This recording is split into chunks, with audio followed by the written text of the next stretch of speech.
Hello, everyone, and thank you for joining us on Facebook today. We're talking about an issue that I think many parents that are sitting at home and all across the state and the country are a little bit concerned about, and it's the drug problem that we've been seeing across the country and here in Connecticut.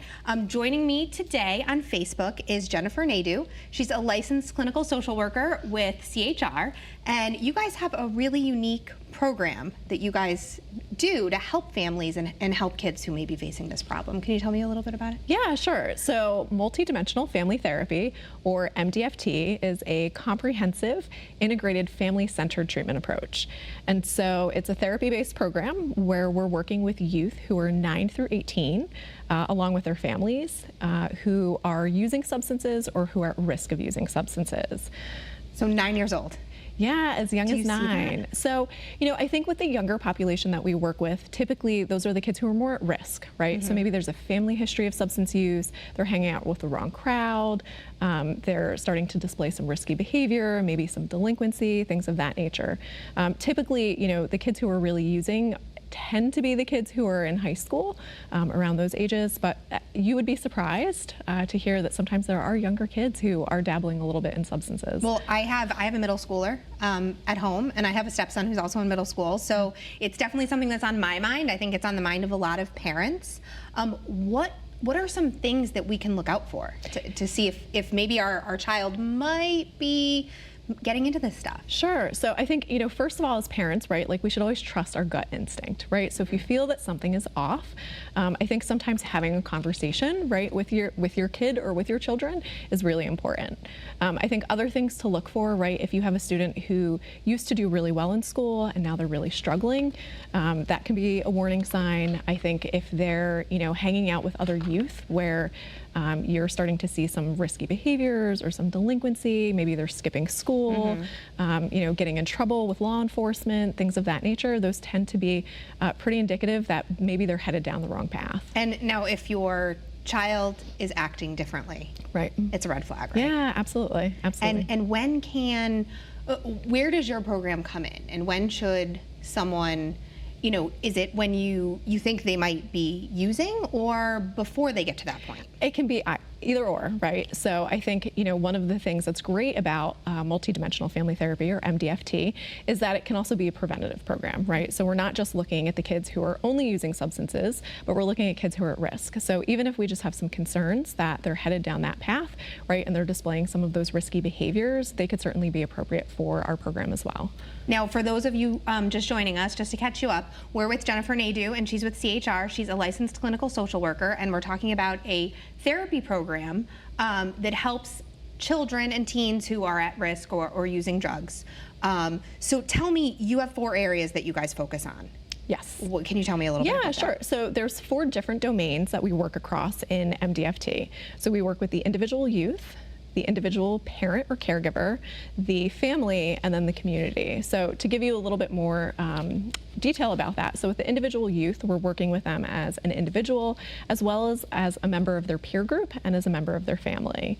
With the parents or with the caregivers, we're working with them, again, as an individual, but also in the role as a parent, right, and as a member of the family.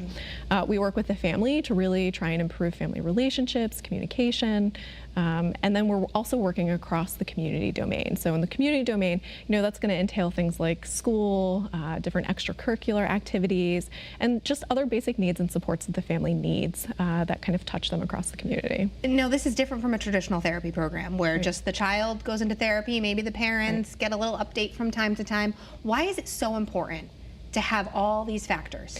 Yeah, so, kids don't live in a bubble. I think that it's really important to make sure that we are trying to work with them across the different areas that kind of, touch their lives. If we just work with the kid as an individual, then we're missing all of those other areas where we could probably have some impact to make some change. And I think what the research shows is that the more that we're able to work across those different domains, the more impact that we have and the better outcomes and progress we see with the kids that we're working with. So what are some of the things you do in the program? Sure. So, ideally, our therapists and our therapist assistants, it's a team approach. So what they do is they schedule sessions with you and your family. Each week, ideally, we're scheduling up to 3 sessions a week. So again, an individual session with the youth, an individual session with the parents, and then a family session. Oftentimes, we tend to bookend some of those sessions together, schedule them back to back, so that way it's not coming out, say, 3 or 4 separate times during the week. Maybe we're coming out once or twice. Ideally, we're scheduling the sessions in the community, so in their homes, but we can also meet with them other places in the community as well as in our office if needed. And then the therapist assistant or case manager is really working with the family across that community domain and helping them maybe with some school advocacy, helping connect the youth to pro-social supports like getting them involved in recreational activities or sports, helping connect them to positive peer groups, and then just helping the family with other basic needs that they've identified needing assistance with. How long does this typically go on for? Sure. So our average length of stay for MDFT is approximately 5 months. Sometimes it's a little bit more, a little bit less, depending on your family's individualized needs. Now, do you recommend parents maybe kind of catching it beforehand and coming to you guys? What if a child is already using drugs? Does it make it more complicated? Should they still come to you? They should absolutely still come to us. So even if they're still using, MDFT is a proven model to work with kids and their families. So, it's an evidence-based practice, which really is just fancy terminology for saying that there's a lot of research behind it that shows that it works. And again, it works with both the population that's kind of at risk, right? Those kids that were concerned might be heading down that path, and it also works with youth who are using some pretty heavy substances. Again, we're with Jennifer Nadeau from CHR. She's a licensed clinical social worker, and we're talking about an issue that really, I think every parent is worried about. Is my child going to get involved in drugs? Are they going to use? There's just such an epidemic now of deaths and overdoses. If anybody has any questions, if you're watching and you have questions about your situation or general questions, we have our Facebook Live up. We can certainly answer those. In case people missed it at the beginning of the interview, what are some of the signs to look for? Sure. So again, as parents, or concerned family members, again, kind of just trusting your gut instinct, right? If you feel that something is off, that's really important to kind of trust that. I think the other piece that we're looking for are if, your youth used to do really well in school and now they're really struggling. Maybe, they're no longer hanging out with the same peer group that they used to hang out with. Maybe they're, getting into trouble more often. They're being more oppositional, more defiant, more antisocial, right? More withdrawn or isolative. I think that those are all symptoms to look for. Now, I know there's plenty of different, views of parenting. There's, a helicopter parent, someone who's really into everything, really on their child's back, seeing what they do. There's people that are a little more laid back. What do you think is the best approach for, do you think that a parent being like too into their kids, it would push them away? Should you really be involved?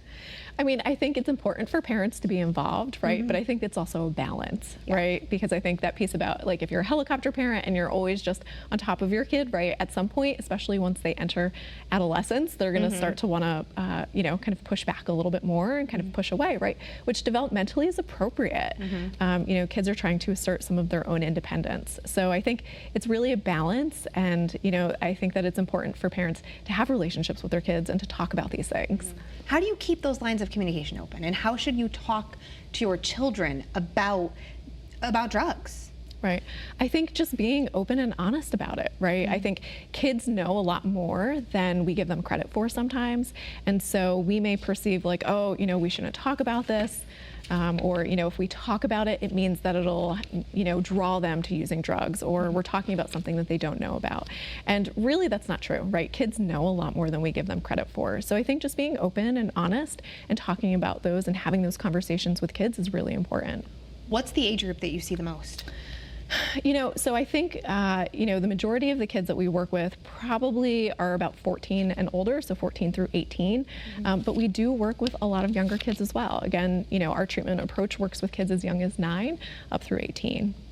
And where can we find you if someone needs more information or wants more information? Yeah, sure. So the best place to look would be our website, which is www.chrhealth.org.